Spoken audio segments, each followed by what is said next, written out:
Well, let me say, first of all, actually, that this is not the first Lisbon Forum in which I participate.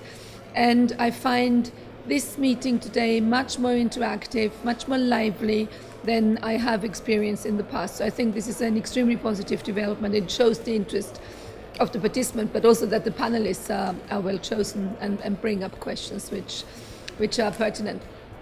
Which was the most important question? I think there was a couple of issues which were mentioned. One is the complexity of North-South relations, especially if we want them to be mutual. There is a danger, and I think it was very clearly expressed in the discussion, and nobody contradicted this statement, that the North-South dialogue is often a half and half dialogue. The half that concerns the ideas and the money goes down south, and the half that concerns the persons comes up north. That is not a very healthy balance, so we have to strive. I think there was a common understanding that we have to strive to have a more balanced approach to this. This was the first important question. The second important question is the whole relationship between economic development and democracy. There was a plea very clearly expressed from the countries in the south for more investment, by the north for more economic support.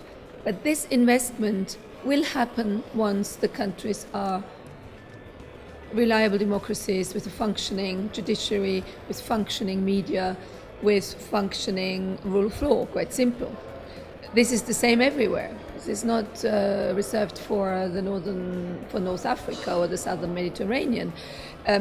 If those conditions don't exist, economic development and investment may happen, but it will not happen at fair conditions, because the rule of law and the functioning judiciary also guarantee fair conditions for the workers in the country, for the citizens of the country. So this is a very important dimension. This is actually where the North-South Centre and the Council of Europe Neighbourhood Policy come in very much, because the North-South Centre, of course, predominantly works with civil society.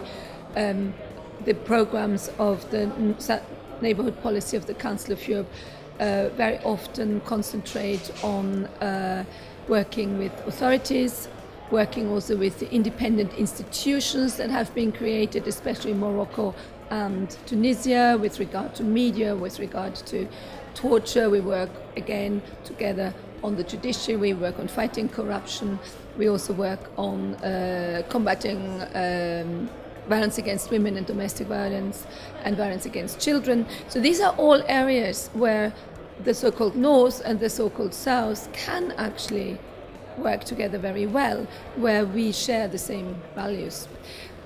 So I think this is also where the North-South Centre and the Council of Europe Neighbourhood Cooperation contribute to this development particularly. And of course the North-South Centre also through education on global issues in Europe, because if there's no awareness, then there won't be any interest. So this is also very important.